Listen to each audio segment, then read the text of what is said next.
Long before digital networks, a silent revolution in information technology was unfolding behind monastery walls. Medieval monks built the closest thing to an internet that the ancient world ever saw, a vast system of knowledge sharing that preserved civilization through centuries of turmoil. These cloistered communities operated as the information superhighway of their time, functioning as data hubs, communication relays, and cultural repositories that shaped the course of Western civilization. In this exploration, you will discover how these ancient institutions mastered information management with tools we would recognize today, from data centers to cloud storage and network protocols. We will uncover how scribes copying manuscripts in quiet scriptoriums were performing the same essential function as modern server farms preserving digital knowledge, and how monastic messengers carrying letters between abbeys were the packet switchers of their era. What hidden connections between medieval monks and modern technology might reshape how you see our digital age? The quiet hum of a data center finds its ancient parallel in the rhythmic chanting of prayers. This synchronized, disciplined life was the operating system that made the entire network possible. It began with individuals seeking solitude in the desert, but true power emerged with structure. In the 6th century, a man named Benedict of Nursia drafted a simple set of instructions for communal living. His rule was not about grand theology, but about practical details, the code that would govern daily monastic life. It prescribed times for prayer, for manual labor, and crucially, for reading and copying texts. This was the killer application. Benedictine monasteries from Italy to Ireland all ran on this same software. They followed the same schedule, recited the same prayers, and upheld the same unwavering commitment to preserving knowledge. This shared protocol meant that a monk from one monastery could travel to another hundreds of miles away and step seamlessly into the daily rhythm. The rule provided the standardization that allowed these communities to scale, to replicate themselves across a fractured continent. They were not isolated outposts, but interconnected nodes, a distributed system bound by common purpose long before the term existed. This organizational genius, this deliberate design, provided the stable foundation upon which a continent-wide information network could be built. But a network needs more than just stable nodes. It requires a way to move information between them. The true heart of this network beat within a room known as the Scriptorium.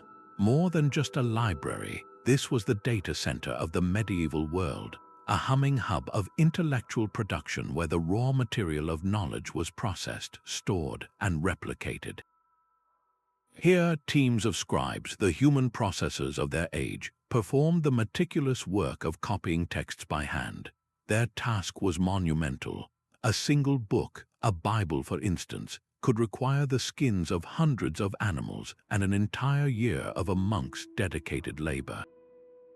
Every stroke of the quill was a deliberate act of preservation, a backup copy being written to biological storage, ensuring that the great works of religion, classical literature, and early science would not be lost to the entropy of time. This was not mindless duplication. The scribes were also curators and editors.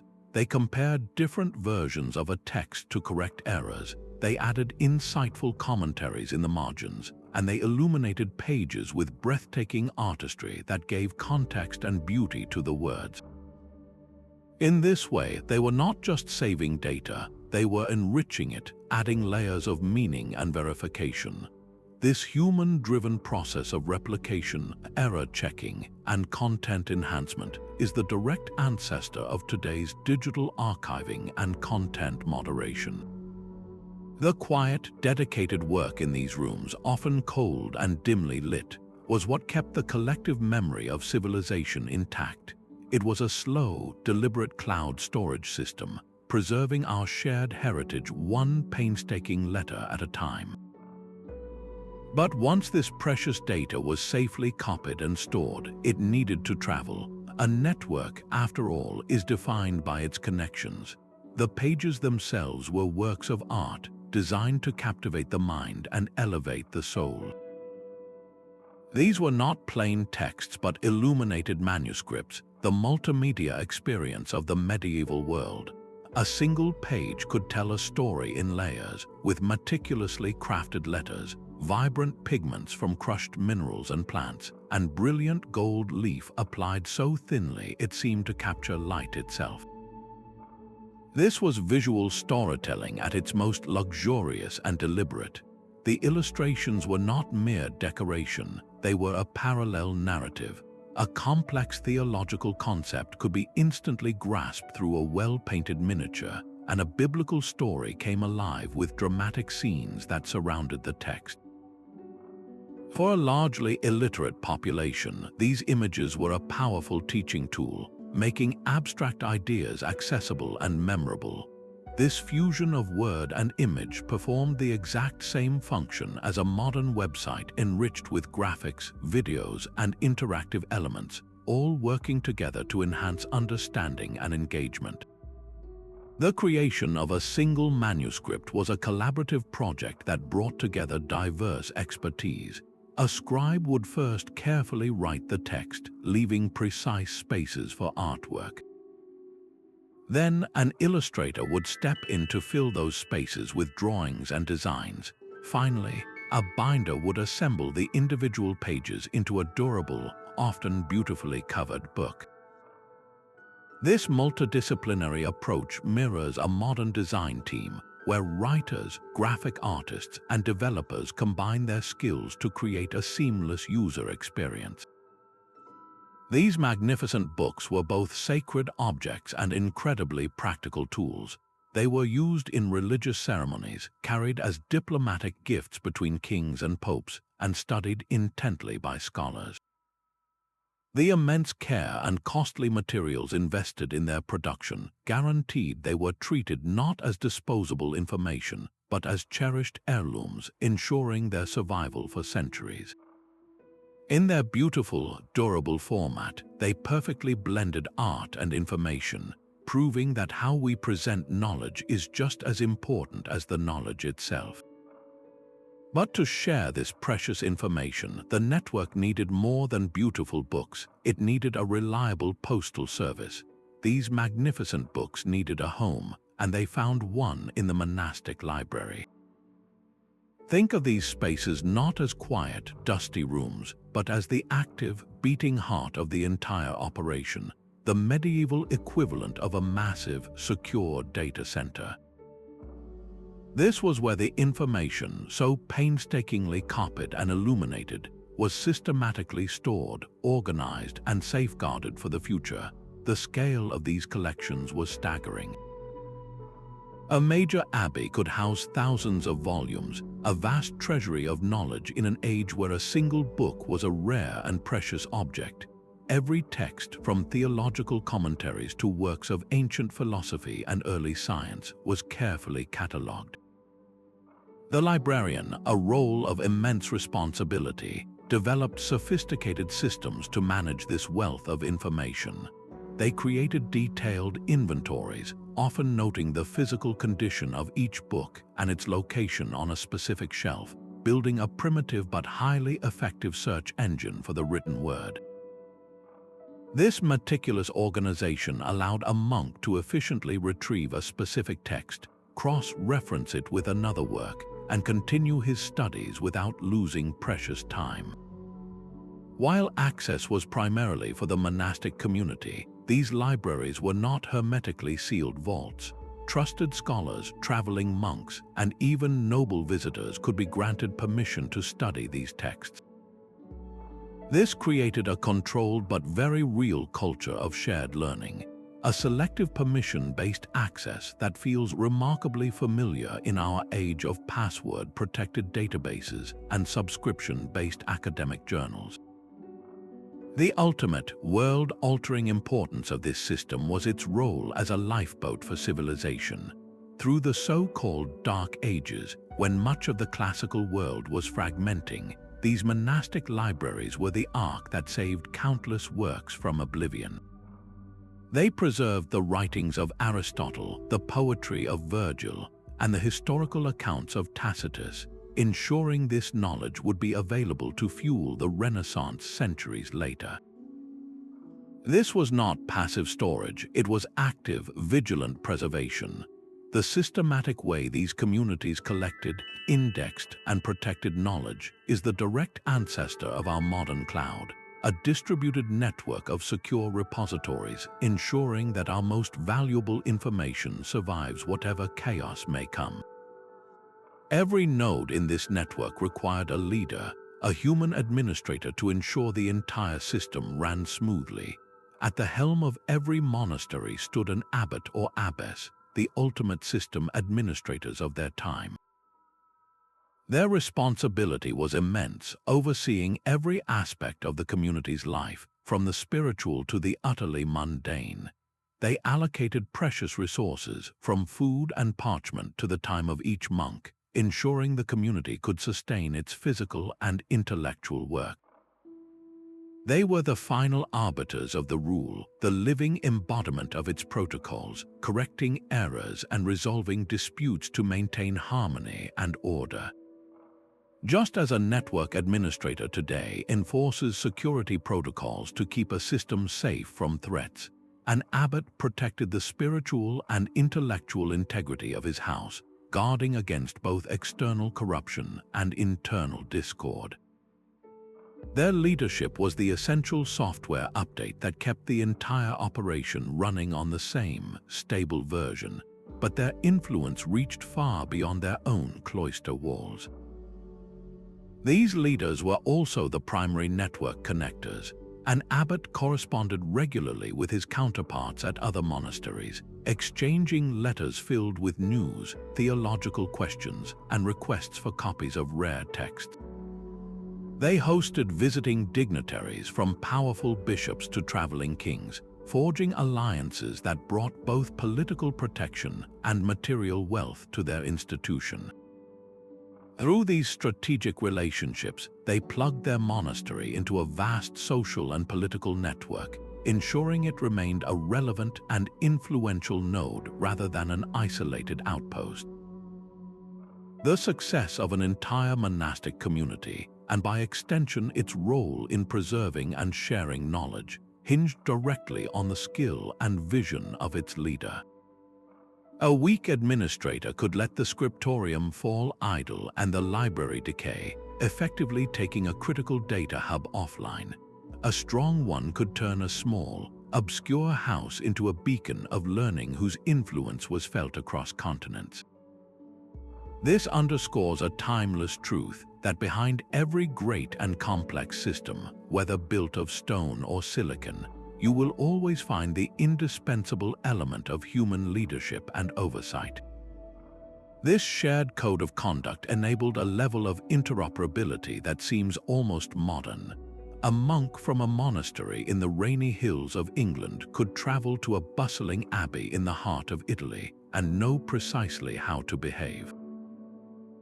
He knew the schedule for prayer, the manner of dress, the way to request a book from the library, and even the specific gestures for communication during hours of enforced silence. This was not just about discipline, it was about creating a universal language of operation that allowed these far-flung communities to function as a single, cohesive unit. The rule of Saint Benedict and others like it provided the essential protocols that governed everything from data input, how a new member was trained and integrated, to data transmission, the formalized process of sending and receiving letters. It even managed bandwidth, strict rules limiting speech, especially during the night hours and in certain areas of the monastery, were not punishments. They were a brilliant form of noise reduction, eliminating unnecessary chatter and freeing up cognitive resources for the deep, focused work of study and copying. This created an environment of high signal clarity, where important information could be transmitted and received without static or interference. This structured, rule-based interaction was the invisible architecture that made the entire network resilient and scalable. It meant that the system could grow, adding new nodes in new regions without descending into chaos, because every new monastery was built on the same foundational software. The enduring success of this model, lasting for centuries, offers a powerful lesson. It demonstrates that the most robust and enduring networks are not built on the fastest technology, but on the strongest and most universally adopted protocols. The true test of the system came with every new book that arrived at the monastery gate. A traveling monk would present a precious exemplar, the master copy on loan from a sister abbey, its pages filled with knowledge not yet present in the local library. This moment of arrival was the medieval equivalent of a data packet being received, and the Scriptorium immediately shifted into its replication mode. The head scribe, acting as a network administrator, would assign the text to a copyist, a human processor tasked with the most critical job, creating a perfect duplicate. The scribe did not work from memory or improvisation. His entire focus was on flawless replication, his eyes constantly moving from the exemplar to his own fresh sheet of vellum, his hand carefully forming each letter to match the original. This was a live data transfer, a real-time streaming of information from one medium to another, with the scribe's mind serving as the temporary buffer. The goal was absolute fidelity, to produce a new copy that was bit for bit, or rather letter for letter, identical to the source. A single mistake, a miscopied word in a religious text or a misdrawn figure in a scientific diagram, could corrupt the entire file, propagating an error that might echo for centuries. To prevent this, the network had its own built-in error-checking protocols. After the initial copying was complete, a second monk would perform a proofreading, carefully comparing the new manuscript against the exemplar line by line. In some cases, a text would even be read aloud in the refectory during meals, a form of public peer review where the entire community could listen for any discrepancies in the flow of the words. This meticulous, multi-stage verification process ensured the integrity of the data as it moved from node to node across the network. It was slow, it was methodical, and it was utterly essential for maintaining trust in the entire system. The movement of these physical books, carried by travelers along pilgrimage routes and royal roads, was the packet switching of its day. A popular theological work or a rare classical text might begin its journey in a library in France, be copied in a German abbey, and then have that new copy carried further east to Poland, slowly hopscotching its way across the continent. Each monastery that received a text became a new distribution hub, capable of producing more copies to send out along its own connections. This is how knowledge spread, not in a flash, but in a gradual, relentless wave, one faithful copy at a time. The human hands that held the pens were the engines of this vast, slow-motion information exchange, proving that the purpose of any network, regardless of its speed, is ultimately to preserve truth and connect minds across the barriers of time and space. This entire system of replication and preservation hinged on one critical and dangerous step: the physical movement of information. The precious books did not travel themselves. They were carried by a dedicated corps of monastic messengers, the living, breathing packet switchers of this ancient network. These individuals, whether monks on official business, devout pilgrims, or trusted lay servants, undertook long and often perilous journeys. Their mission was to transport letters, precious exemplar manuscripts, and vital news from one monastery to another, traversing muddy roads, dense forests, and mountain passes. They were the routers and couriers, the essential infrastructure that turned isolated nodes of knowledge into a truly interconnected web. a single messenger might be carrying a packet of information as small as a letter from one abbot to another, or as large as a heavy-bound book loaned for copying. Each of these was a data packet, a discrete unit of information wrapped in a protective covering, perhaps oiled leather against the rain, and sent along a path with a specific destination in mind.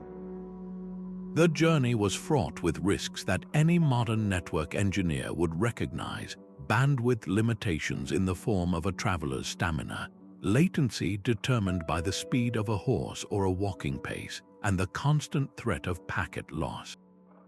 A messenger could fall ill, be delayed by a washed-out bridge, or even be robbed by bandits, causing the complete and permanent loss of his precious cargo.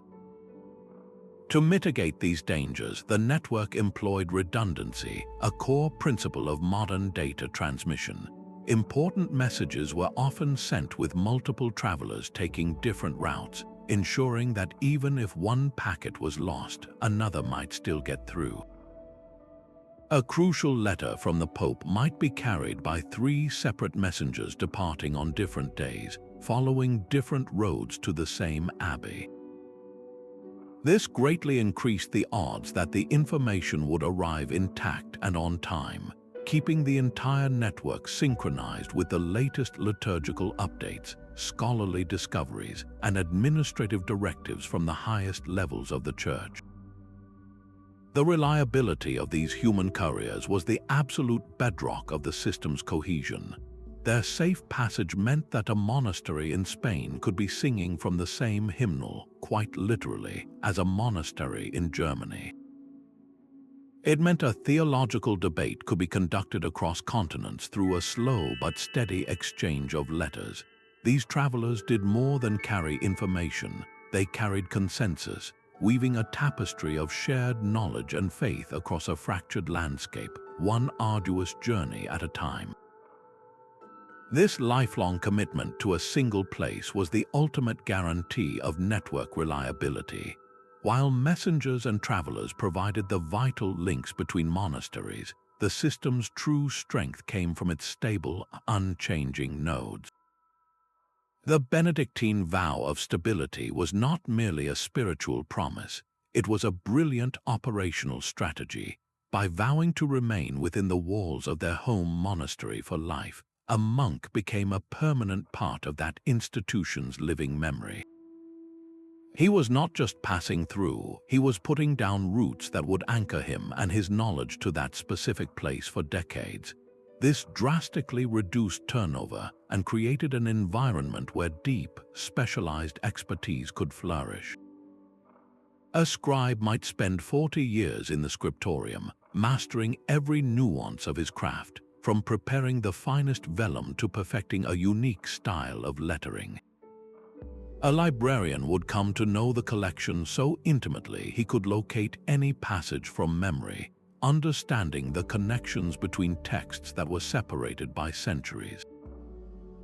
This long-term dedication built an unbroken chain of institutional knowledge, where skills and traditions were passed directly from one generation to the next without any loss of fidelity. There was no need for extensive retraining or onboarding because the core team remained constant, their expertise deepening with every passing year. This made each individual monastery an incredibly reliable and efficient data hub. You could send a request for a specific text to an abbey like Cluny or Monte Cassino with absolute confidence that someone there would know exactly where to find it or how to expertly produce a new copy. Their reputation for accuracy and quality became their brand, a signal of trust in a network that relied entirely on the integrity of its nodes. This vow fostered immense loyalty and cohesion within the community. A monk was not working for a temporary employer. He was building his life's work for his spiritual home, a place he was bound to protect and improve for his brothers and for those who would come long after he was gone. This sense of permanent ownership and responsibility is a powerful driver of quality and care, something far harder to cultivate in a transient culture. In our modern world, where mobility and frequent job changes are the norm, this ancient vow seems almost alien, yet it offers a profound insight. It suggests that the resilience of any network, whether made of people or machines, depends less on the speed of its connections and more on the unwavering reliability of its core components. The most valuable data is safest not in the fastest lane, but in the most stable and well-tended home. The letters themselves were the lifeblood of the network, a constant stream of communication flowing between abbeys. These were not simple notes, but the medieval equivalent of formal emails, meticulously crafted and dispatched across vast distances. An abbot in charge of a wealthy monastery might receive a humble request from a newer foundation, a plea for a skilled illuminator or a loan of a rare text to copy. In return, he might send a detailed theological inquiry to a renowned scholar monk living hundreds of miles away, engaging in a slow-motion debate that could span years. The very structure of these letters followed a strict protocol, beginning with formal greetings and expressions of Christian brotherhood before getting to the heart of the matter, a structure not so different from the subject lines and salutations we use in our emails today. This formality was not just politeness, it was a necessary framework for clear and respectful communication between powerful institutions. The content of these letters reveals a world both familiar and distant. They contain shopping lists for supplies unavailable locally, news of political upheavals that could threaten a monastery's safety, and deeply personal messages of comfort during times of plague or famine.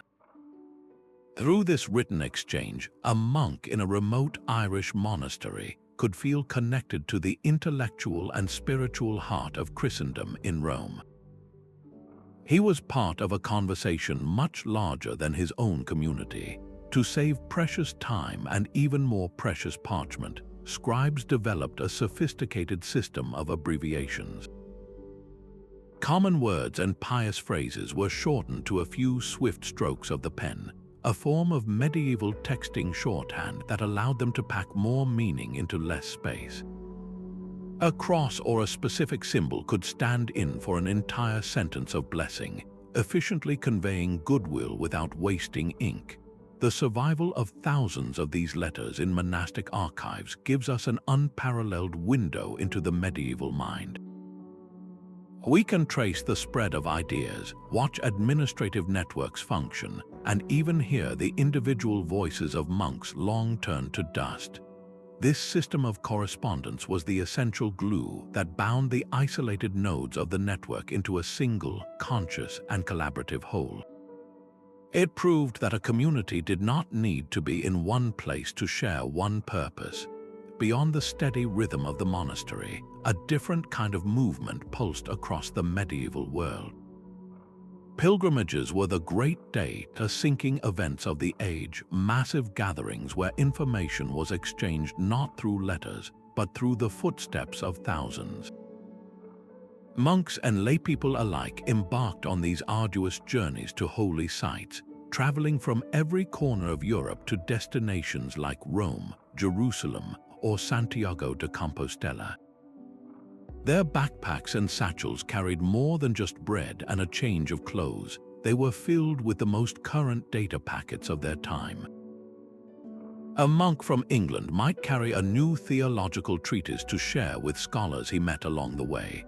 A returning pilgrim from Spain would bring back detailed accounts of architectural innovations he had seen in foreign cathedrals, or perhaps a new technique for cultivating grapes learned from a monastery vineyard in France.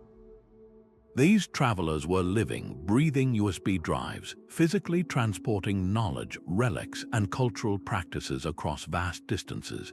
The journey itself was a continuous exchange. Around campfires at night and along dusty roads by day, pilgrims shared stories, debated ideas, and described the customs they had witnessed in distant lands. A knight returning from the Holy Land might describe the advanced irrigation systems used in the East, while a merchant could explain new financial accounting methods practiced in Italian city-states. This constant, informal chatter was a real-time feed of news and innovation, a slow but incredibly effective form of peer-to-peer file sharing that updated the collective consciousness of an entire continent. Monasteries strategically located along these major pilgrimage routes evolved into critical network hubs. They opened their doors as hospices, offering food, shelter, and medical care to weary travelers. In return, they received a constant stream of information from the outside world. The monks serving these guests were like network administrators listening to countless status reports, gathering intelligence on everything from papal decrees and political shifts to agricultural breakthroughs and artistic trends. A pilgrim might share a unique hymn he heard in a church hundreds of miles away, and by the next Sunday, the local monks could be singing it, their practice instantly updated and synchronized with a broader tradition. This is how a standardized set of prayers or a specific way of celebrating a feast day could spread from a center of power like Rome to the most remote village church. It was not an instant download, but a gradual, human-paced sync that ensured consistency of practice and belief across the entire network. The bonds formed on these journeys were just as important as the information exchanged. The shared hardship of the road created deep emotional connections and a powerful sense of shared purpose that transcended language and social class. This reinforced the spiritual and social fabric that held the entire monastic network together, reminding everyone that they were part of something far larger than their own local community.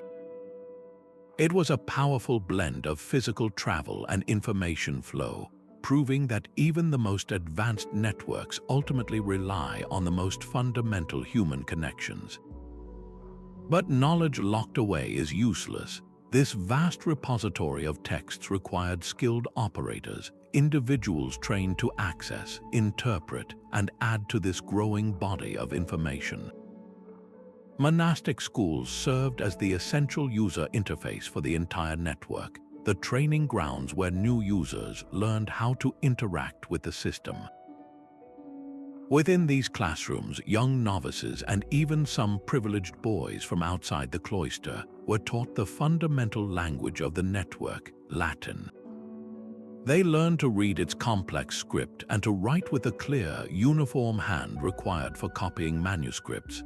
This was not education for its own sake. It was a highly practical onboarding process, equipping the next generation with the precise skills needed to keep the entire operation running. The curriculum was meticulously designed. Beyond simple literacy, students studied the 7 liberal arts, the core subjects of grammar, rhetoric, logic, arithmetic, geometry, music, and astronomy. This broad foundation was the essential software they needed to properly understand the complex data they would encounter, from theological arguments to ancient scientific texts. A monk who could not grasp basic logic would struggle to follow a dense philosophical treatise, just as a user today needs to understand a program's basic functions to use it effectively. The teaching methods were surprisingly adaptive, a form of medieval accessibility design. Teachers recognized that some students learned best by hearing lessons read aloud, others by copying texts repeatedly, and others through vigorous debate. They tailored their instruction to fit different learning styles, ensuring that as many users as possible could successfully interface with the network's resources. The ultimate goal was to create not just scholars but responsible stewards. Students were taught to approach knowledge with a deep sense of moral responsibility, understanding that the information they handled was a sacred trust. This careful blend of technical skill and ethical formation produced the perfect users, graduates who became the scribes, librarians, and abbots of the future. They were the living, breathing proof that the most sophisticated network is only as strong as the people who know how to use it.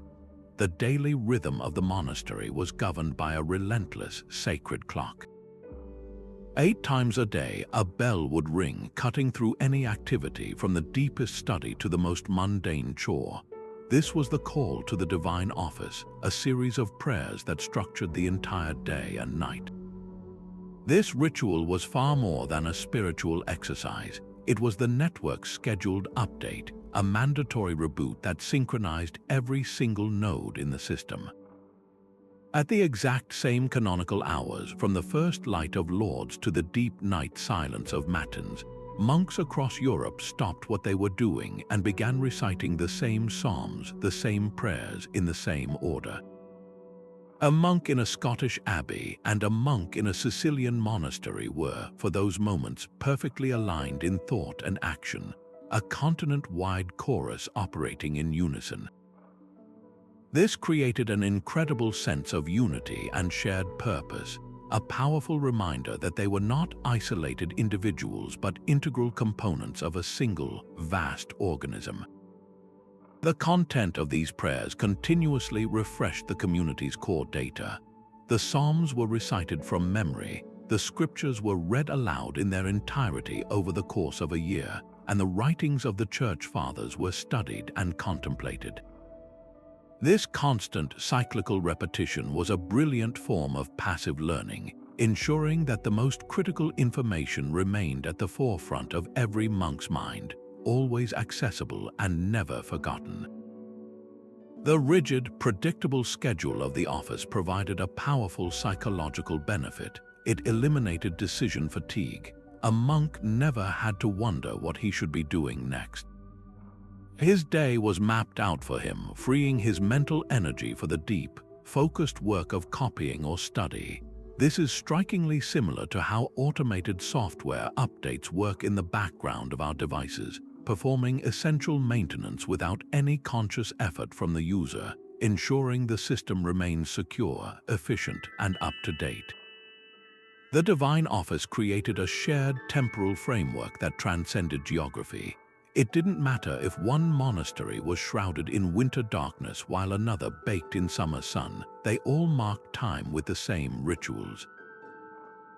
This shared rhythm was the heartbeat of the network, a constant, reassuring pulse that confirmed the system was online and functioning as intended.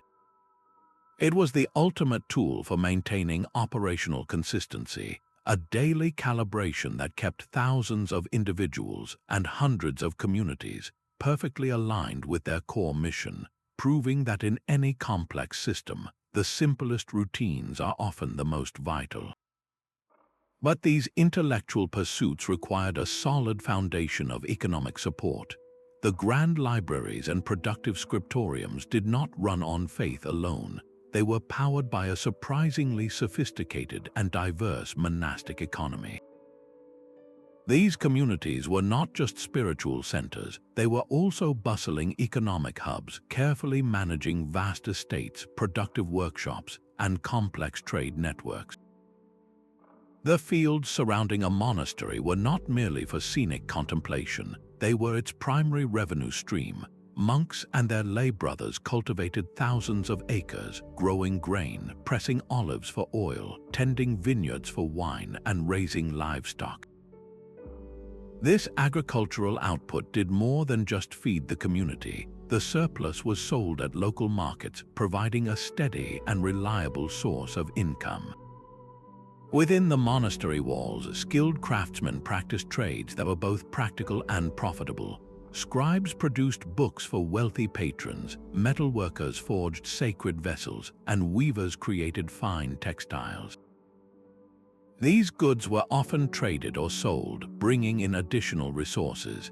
Donations from pious nobles and royalty provided crucial capital for expansion, gifts of land or gold that could fund the construction of a new library wing or subsidize the costly production of an illuminated Bible. This careful management of assets required meticulous record-keeping. Monastic account books, filled with precise entries for every bushel of wheat sold or every bolt of cloth produced, were the spreadsheets of their day, ensuring financial accountability and long-term planning. This financial stability was the absolute prerequisite for everything else. It paid for the vellum and ink in the Scriptorium, the wax candles that lit the library through long winter nights, and the salaries of master craftsmen who taught their skills. A wealthy monastery could afford to support dozens of scribes and scholars, freeing them from manual labor to focus entirely on the work of preserving knowledge. In this way, the monastic economy functioned exactly like the revenue streams of a modern tech giant, funding the massive infrastructure, the server farms and data centers that make their digital networks possible. The success of their intellectual mission was built directly upon the success of their agricultural and commercial enterprises, proving that even the most ethereal networks of ideas must be grounded in the very tangible world of resources and revenue. Even the most reliable networks require updates to patch vulnerabilities and improve performance. Throughout the Middle Ages, the monastic system underwent a series of profound reforms, each acting as a crucial software upgrade for the entire network. Movements like the Cluniac and Cistercian reforms emerged as direct responses to creeping corruption, lax practices, and dangerous regional variations that threatened the network's core integrity. These were not minor tweaks but complete overhauls designed to reintroduce stricter adherence to the original rule, purging the system of bugs and inefficiencies that had accumulated over time. The reformers essentially released a new, more secure version of the monastic operating system, one that prioritized austerity, discipline, and a return to first principles. This process of renewal was the network's essential immune response, fighting off infections that could have led to a catastrophic system-wide failure. The upgrades spread through specific channels, much like a forced update pushed to all connected devices. Senior abbots would conduct formal visitations to other monasteries, inspecting their practices and enforcing new standards. Grand councils were held to debate and ratify these changes, creating a consensus that would then be disseminated across the network. Often, the most effective method was the foundation of new monasteries from scratch, built from the ground up to run the new, reformed software. These new communities became updated nodes, beacons of the stricter practice that would eventually influence their older neighbors through proximity and reputation. The ultimate goal of every reform was unwavering standardization. By ensuring every community operated under perfectly compatible protocols, these movements dramatically enhanced the network's interoperability. A monk trained in a Cistercian house could seamlessly integrate into any other Cistercian abbey, his daily routine and understanding of the rules perfectly aligned. This consistency built immense trust, guaranteeing that the information produced and copied in one node would be held to the same rigorous standard as in any other. Of course, these upgrades were not always welcome. Established monasteries often resisted change, clinging to their comfortable, customized versions of the old software. This resistance created friction and sometimes outright conflict within the network, a historical echo of the pushback we see today when a familiar app or operating system changes its interface. Yet, the long-term effect was always a stronger, more resilient system. By continually refining its processes and purging complacency, the monastic network maintained its relevance and its cherished reputation for integrity for centuries. This ancient cycle of innovation and standardization offers a timeless lesson, reminding us that no system, however brilliant its original design, can survive without the capacity for conscious, deliberate evolution. The growth of this network was not a random scattering of outposts, but a deliberate and highly organized process of expansion. A mother house, having reached its own capacity, would dispatch a small team of seasoned monks to establish a new daughter monastery in a distant land. This founding cell was a complete startup package, equipped with everything needed to bootstrap a new node. They carried with them the essential software, a certified copy of the rule, and the core data, a selection of key manuscripts for the new library. Most importantly, they brought the human expertise, the trained personnel who knew how to build, farm, pray, and copy texts according to the established protocol. This ensured that a new abbey in the forests of Germany would be running the exact same operating system as its parent in Burgundy from its very first day. This method of organic franchising allowed the network to scale across a continent, adapting to local conditions without ever compromising its core identity. A monastery in the rainy north might specialize in raising sheep for parchment, while one in the sunny south focused on vineyards, yet both remained perfectly interoperable nodes in the same spiritual and intellectual web. Each new foundation increased the network's total capacity for knowledge, adding another scriptorium to copy texts, another library to store them, and another community of minds to study and debate them. This exponential growth followed a principle we now call Metcalfe's law, where the value of a network increases with the square of the number of connected nodes. A system with 10 monasteries was not just twice as valuable as one with 5, it was exponentially more powerful, with vastly more pathways for information to travel and more resources to draw upon. This scaling required immense investment and careful resource allocation, a long-term bet on the future that paid off for centuries. It is the same strategic calculation a tech company makes when building a new data center in a new region, expanding its footprint to increase speed, redundancy, and overall value for its users.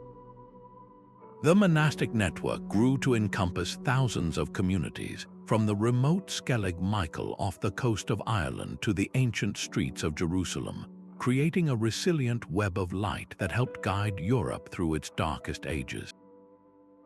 While the great abbeys often dominate the historical record, a parallel and equally vital network thrived within the walls of Numeries. These communities of women were not passive in points in the system, but dynamic and productive nodes, actively preserving and generating knowledge against considerable odds. An abbess like Hildegard of Bingen was a powerhouse of intellectual activity, leading her community at Bingen, composing groundbreaking music and theological works, and maintaining a sprawling correspondence with popes, emperors, and abbots. Her output was not an isolated miracle, but a spectacular example of what was possible within these female-led centers of learning. Numeries operated their own scriptoriums, where nuns meticulously copied and illuminated manuscripts, often specializing in creating beautiful psalters and books of hours for devotional use by noble women.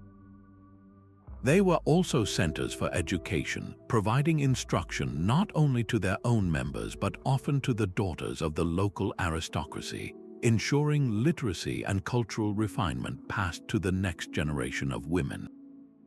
Their connections were uniquely diverse, weaving strong ties with male monasteries for spiritual guidance, with noble families who were their patrons and often provided their members, and with religious authorities who relied on their influence. This web of relationships gave the broader network a different kind of strength and perspective, one rooted in different experiences and priorities. The very restrictions placed upon them, limiting their travel and direct political power, forced them to excel in the arts of correspondence and intellectual production, becoming masters of remote collaboration. Their legacy is a powerful testament to the fact that a network's true resilience comes not from uniformity, but from the rich, complex tapestry woven by many different kinds of participants, each contributing their unique thread to the whole. The quiet hum of the Scriptorium was also the birthplace of history. In between copying sacred texts, monks maintained another vital form of record, the monastic chronicle. These were the detailed log files of the medieval world, a running commentary on events both within the cloister walls and far beyond them. A chronicler would note everything from the death of an abbot and the dedication of a new church to strange weather patterns, local famines, and the distant rumblings of war. This was not dry reportage, but a continuous, real-time feed of data, meticulously entered year after year. The goal was to create an unbroken chain of institutional memory, a reference that future generations could consult to understand their own past. A monk could look back decades to see how his community had weathered a previous plague or negotiated a land dispute, using that historical data to inform present decisions. In this way, the chronicle was a powerful analytical tool, allowing the monastery to identify long-term patterns and trends, much like a modern system administrator reviews server logs to diagnose recurring problems or predict future load. The chroniclers strove for a kind of objectivity, but their entries were inevitably filtered through their own worldview. A Viking raid was not merely noted, it was interpreted as a divine punishment for sin. A bountiful harvest was recorded as a blessing from God. These moral judgments are the metadata of their time, revealing the biases and perspectives that shaped how they understood events. These chronicles were not always kept secret. They were sometimes shared with other monasteries, their accounts copied and integrated into broader historical narratives. This exchange created a form of collective historical consciousness, a shared timeline that helped bind the network together with a common understanding of the past. The sheer diligence of this practice underscores a timeless truth that you cannot manage a complex system, whether made of stone or silicon, without meticulous, consistent, and honest documentation. A new technology would soon shatter this ancient system of knowledge. In the middle of the 15th century, a German goldsmith named Johannes Gutenberg created a machine that could produce books not one painstaking letter at a time, but hundreds of identical pages in a single day. The printing press was the ultimate disruptive innovation, and its impact on the monastic network was immediate and profound. For centuries, the Scriptorium had been the only factory for books, its output limited by the speed of a human hand. Now, a single press could outperform an entire monastery's writing room in a matter of weeks. The cost of a book plummeted from a fortune equivalent to a farm to a price within reach of a merchant or a scholar. Knowledge, once a rare and guarded treasure held in monastic vaults, was suddenly flooding into the public square. This was the democratization of information on a scale never before seen. This new speed came with a terrifying lack of control for the established powers. The church and its monastic nodes could no longer act as the sole gatekeepers of ideas. The press disseminated revolutionary thoughts with the same efficiency as orthodox prayers. Critiques of church corruption, new translations of the Bible into common languages, and radical theological proposals spread through cities and across borders at an unstoppable pace. This torrent of new and challenging ideas directly fueled the Protestant Reformation, shattering the religious unity of Europe and proving that a change in information technology could trigger a social earthquake. The very network that had preserved civilization for a millennium now found itself facing an existential threat from a faster, cheaper, and more scalable competitor. The initial reaction from many monastic communities was one of resistance and horror. To these guardians of tradition, the printed book was a cheap, mass-produced imitation, a soulless object lacking the sacred artistry of the illuminated manuscript. The beautiful, unique handwriting of a scribe was replaced by cold, uniform type. The vibrant, custom-painted illuminations gave way to reusable wood-cut illustrations. How could this new industrial product possibly carry the same spiritual weight as a text created in prayerful silence? Many abbeys clung to their scriptoriums, seeing the press as a direct assault on their sacred mission and their economic model. Yet, adaptation was the only path to survival. The smarter monastic leaders recognized the press not as an enemy, but as a powerful new tool. They established their own printing houses within monastery walls, using the new technology to publish missals, prayer books, and writings of the Church Fathers with unprecedented efficiency. They became publishers, shifting their role from the sole creators of knowledge to its curators and distributors on a grander scale. This pragmatic embrace of disruptive technology is a timeless lesson. It shows that institutions survive not by fighting progress, but by harnessing it, finding a new purpose within a changed landscape. This historical moment is a perfect mirror to our own digital revolution. The invention of the printing press is the direct ancestor of the Internet. Both technologies dramatically lowered the barrier to creating and sharing information, breaking the monopolies of powerful intermediaries. The anxiety felt by monastic scribes is the same anxiety felt by traditional newspapers, encyclopedia publishers, and record labels when the web arrived. Their centuries-old business models and cultural authority evaporated almost overnight, replaced by a chaotic, decentralized, and often overwhelming flood of new voices. The story of the press and the monastery reminds us that technological disruption is not a new phenomenon, but a recurring cycle in human history. It asks us a difficult question as we navigate our own information age. What cherished systems of today will be rendered obsolete by the next great innovation, and will we have the wisdom to adapt? Yet even the most resilient networks are vulnerable to external shock. The very political and religious forces that had once protected the monasteries now turned against them with devastating force. The Protestant Reformation of the 16th century did not just challenge theological ideas. It launched a direct assault on the physical and institutional heart of the medieval knowledge network. Kings and princes, eager to seize the vast wealth and lands held by religious orders, found a perfect excuse in the new calls for reform. The dissolution of monasteries was not a gentle transition, it was a systematic dismantling. Royal commissioners arrived at abbey gates with orders to inventory every possession, from silver chalices to herds of sheep, and then to close the doors forever. The monks were dispersed, their lifelong vows of stability broken by royal decree. The intricate web of connections, built over 6 centuries of careful effort, was torn apart in a matter of decades.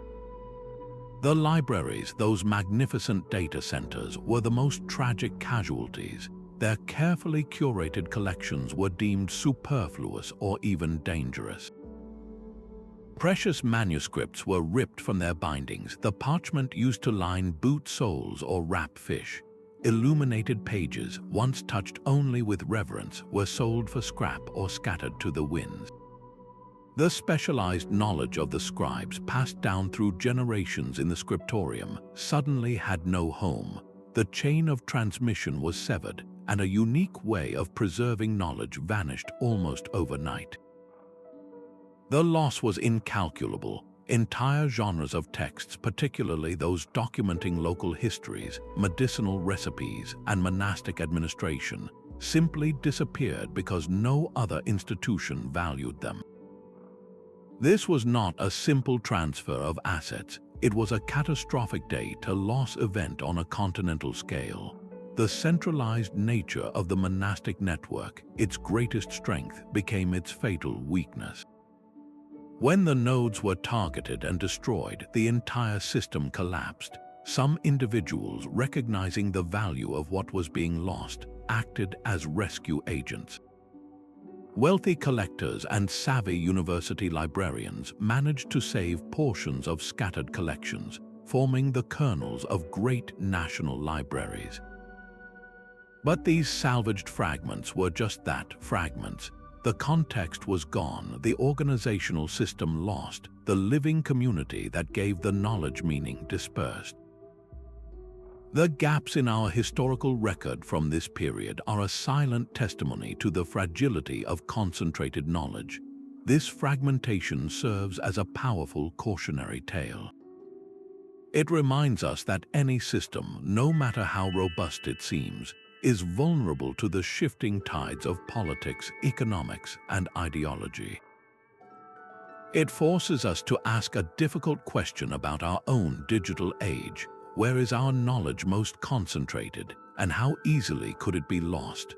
The parallels between these cloistered communities and our digital world are not merely poetic, they are profoundly practical. The medieval monastic network was a functional prototype for the modern internet, a system built on principles we still rely on today.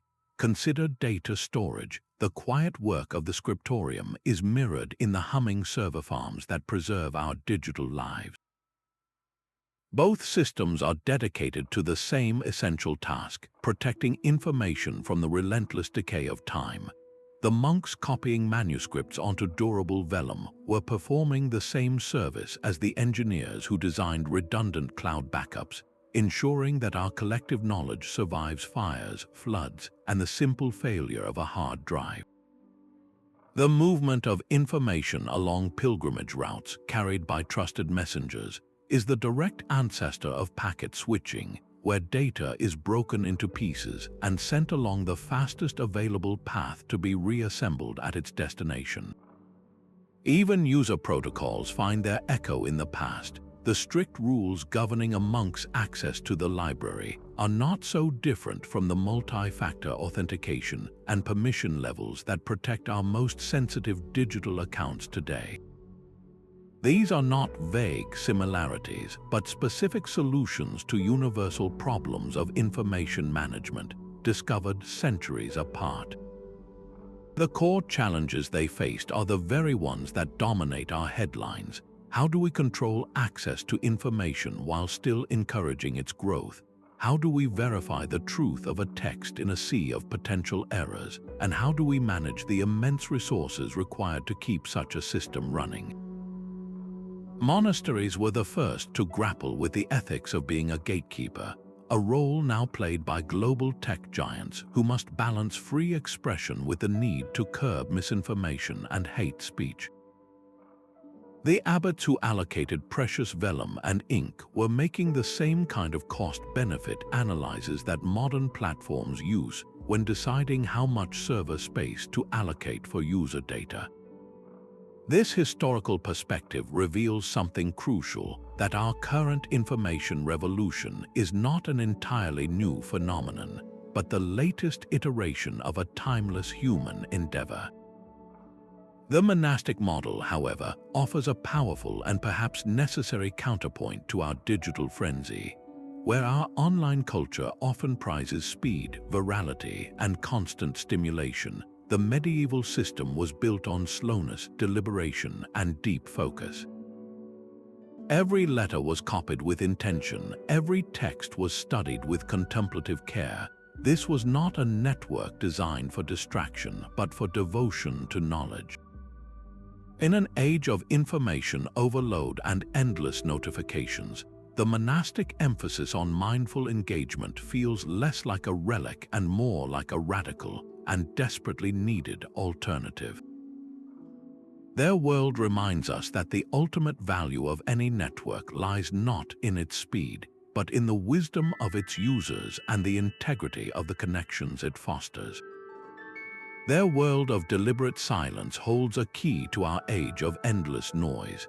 The monastic network achieved something we now struggle to grasp, a perfect balance between deep connection and profound reflection. While their system was brilliantly designed for sharing information, it was equally engineered to protect periods of uninterrupted thought. Mandatory silence was not a punishment but a feature, a built-in mechanism to prevent cognitive overload and allow for the slow, deep processing of complex ideas. This is the first crucial lesson, that true understanding requires not just access to information, but the quiet space to make sense of it all. In our always-on digital culture, we have prioritized the flow of data at the expense of the wisdom that comes from contemplation. The monks understood that constant input without processing leads only to exhaustion, not enlightenment. Their structured day, carved into segments for prayer, labor, and study, created a natural rhythm that prevented burnout. There was a time for engaging with the community and a time for turning inward, a balance that ensured both the individual and the network remained healthy. This intentional design stands in stark contrast to our modern experience, where the boundaries between work, social life, and rest have been erased by the persistent ping of notifications. Their community provided a powerful form of accountability. A monk was not working in isolation. He was part of a team with a shared mission, and his brothers relied on him to complete his portion of the work with care and diligence. This sense of shared purpose and mutual obligation is a far more sustainable motivator than the fleeting dopamine hits of likes and shares. It fostered a culture of quality over quantity. A scribe was not rewarded for how many pages he copied in a day, but for the flawless accuracy and beauty of his work. This focus on meticulous craftsmanship, on getting it right rather than getting it done fast, ensured the long-term integrity of their entire knowledge base. What if we applied this same principle to our own digital output? What if we valued a single thoughtful comment over a dozen rushed reactions, or a carefully researched article over a quickly shared headline? The monastic model champions curation over accumulation. Their libraries were not measured by the sheer number of scrolls they held, but by the relevance and quality of their collection. Every new manuscript was evaluated for its value and truth before being granted precious shelf space. They were the original content moderators, understanding that a network's health depends on the quality of its information, not the quantity. We now live in the inverse, drowning in an ocean of unchecked data, much of it worthless or misleading. Their practice offers a radical alternative, a call to be far more selective about what we let into our minds and what we choose to amplify.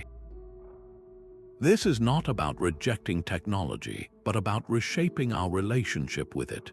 The history of the monastic network proves that the most advanced systems are those that serve our deepest human needs for meaning, connection, and peace. It asks us whether our current tools are truly enriching our lives or merely fragmenting our attention. By looking back to this ancient model, we might just find the blueprint for a more intentional and fulfilling digital future, one where we control the technology and not the other way around. This ancient network of stone and vellum ultimately succeeded because it was built to last, not just to be fast. Its legacy is a testament to the power of shared purpose and meticulous design, a system that preserved the light of civilization not for a season, but for a millennium. The monks understood that the true value of any network is not measured in its speed, but in its integrity and its resilience. They chose durability over convenience, investing immense effort into creating copies that could survive for centuries and building communities bound by vows that spanned generations. This long-term perspective stands in stark contrast to our own often disposable digital culture, where information is created and discarded in an instant. Their system challenges us to ask what of our own digital world will remain for future generations, and whether we are building networks that are as wise as they are powerful. The story of the monastic network is ultimately a human story, a reminder that behind every great system of technology, from the Scriptorium to the server farm, are the values and choices of the people who create it. Theirs was a world built not on algorithms optimized for engagement, but on a profound devotion to truth and community. As we navigate the endless streams of our own information age, their example offers a quiet beacon, guiding us toward a more intentional and humane relationship with the technology that shapes our lives. May their dedication inspire us to be not just consumers of information, but thoughtful stewards of the knowledge we share. Thank you for exploring the cloistered